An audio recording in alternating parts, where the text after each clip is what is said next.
Hey, feeling good, like I should. When in dark, I walk around the neighborhood, feeling blessed.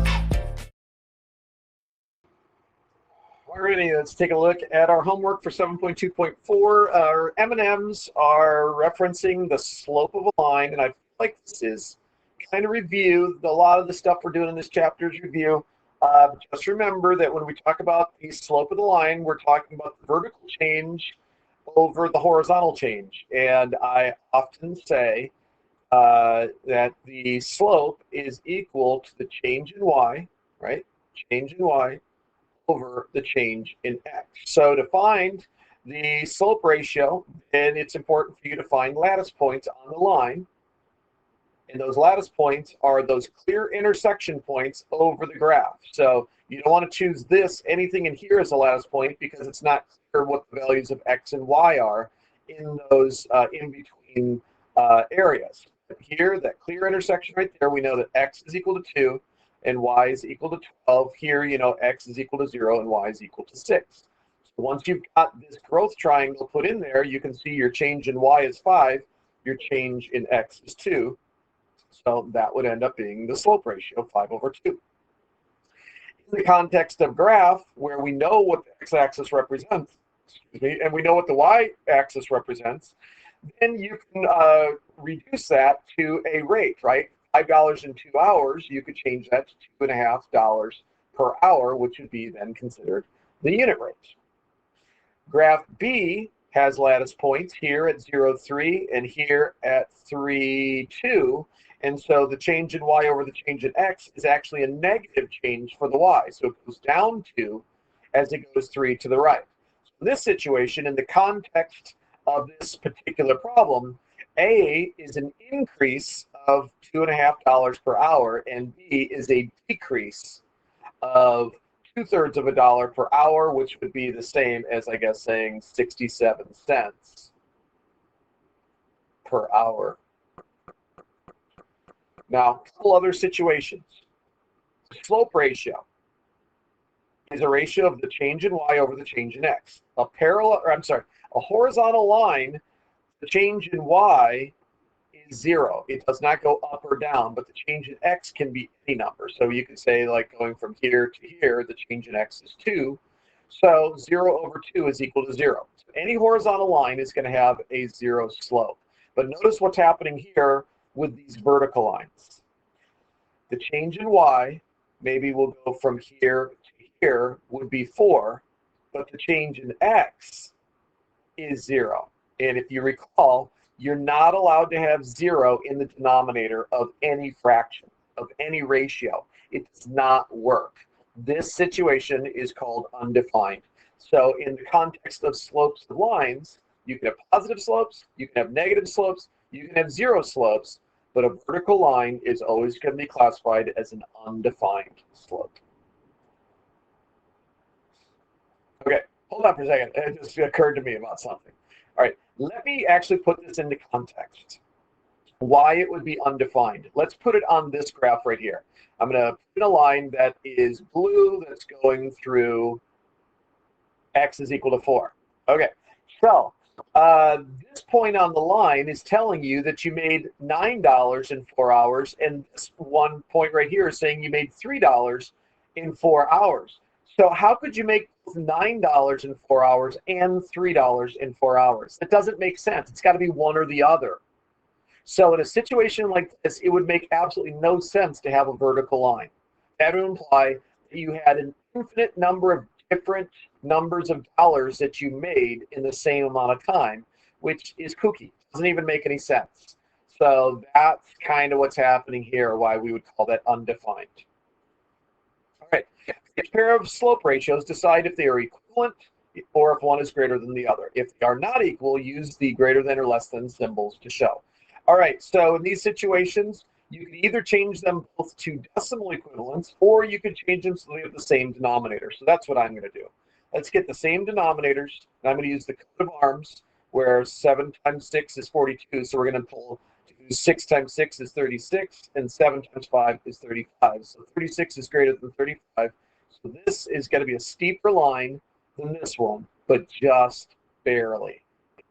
In this case, both of those fractions are equal to each other because if you give this a denominator of 10, you multiply 2 times 5, so 3 times 5 is 15. So they are equivalent.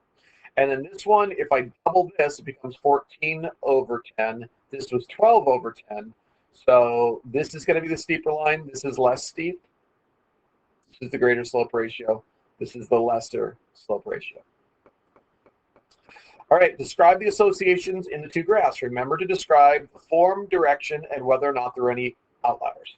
Okay, both of these are positive because they both read from left to right going up. This one is nonlinear, while this one appears to be a straight line. And this one appears to have an outlier. This one does not appear to have any outliers. Ella and her study team are arguing about the slope of the line in the graph to the right. They have come up with 4 different answers: 3/4, -4/3, -3/4, and 4/3. All right, so we got to figure out which one is correct. First of all, I'm going to cancel out the positive slopes. That is definitely a negative slope. So that can't be right, and this cannot be right. So which one is it? So let's take 2 lattice points, and this one appears to go down 3, and it goes 4 to the right. It increases. The x value increases by 4. The y value decreases by 3. Let's see if that happens again. 1, 2, 3. 1, 2, 3, 4. Absolutely. That is the case. In fact, if we go up 2, 3, and then 4 to the left, yes, that is absolutely the ratio. And so the change in y to go from this point to this point was -3, and the change in x, I've got it right there, and the change in x goes from here to here, so that's change of +4. So this is the one that is correct.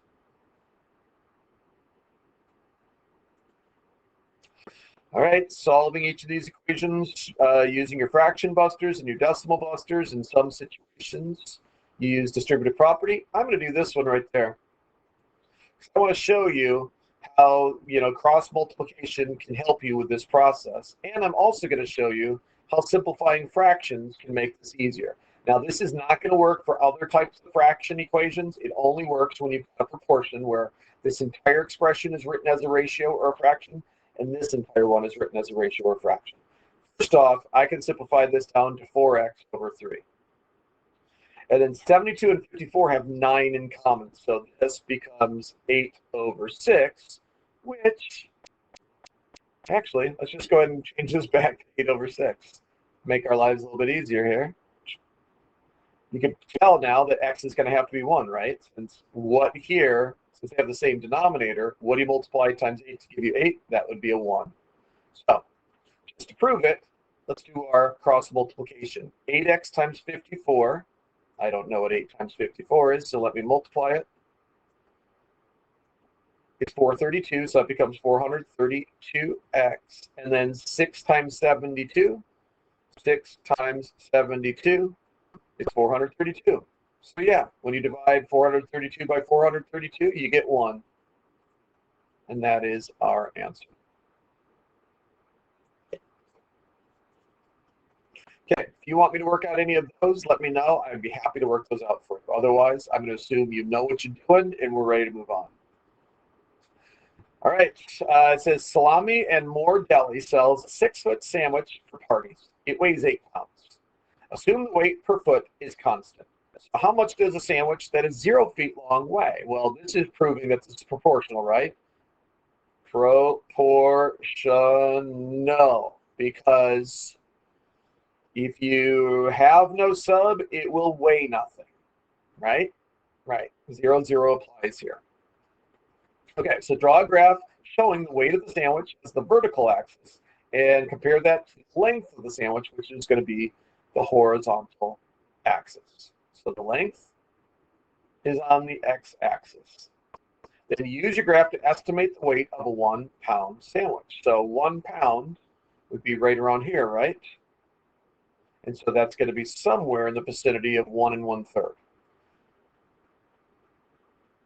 And then write a proportion to find the length of a 12-pound sandwich. Okay, so if it's 8 pounds for 6 feet, then what would it be for 12 pounds? Use your proportional reasoning, and you get 8x is equal to 72. Divide each side by 8, and you get x is equal to 9. So that means that a 12-pound sandwich would have to be 9 feet. Now, I'm curious about this. If I take 1.3 or 1 1/3 and I multiply that times 9, I should get 12 for my answer. So let's check. So 1.3 repeated. I'm just going to keep pressing that button to make it look like it's 1.3 repeated. Get as far as it can go. Then times a 9-inch sub. So 12 pounds? Yes, it is. So that verifies that both my unit rate was correct and this work here is correct. All right, find the area of the entire rectangles in each diagram below. Okay, so to find the area, you multiply base times height. So 48 times 102 is going to be 4,896 square units. In this case, we know this part has to be 3x or 13x, because 13 times x is 13x, and 13 times 7 is 91. So we'll add those together. That would be the area here. In this case, we're going to do 20 times 32, which is 640, right? Because 2 times 32 is 64. So 20 must be 640.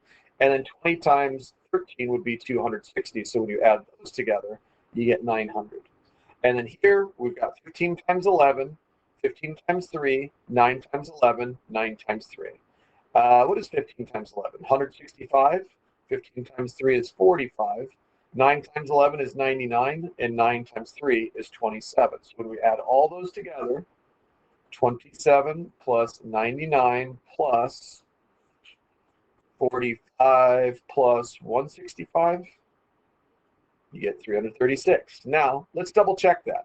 These two guys, when you add them together, are equal to 24, and these two, when you add them together, are equal to 14. So when I multiply 24 times 14, I should get 336. 24 times 14, 336. That proves I did everything correctly. And that is the end of this homework. All right, let's move on.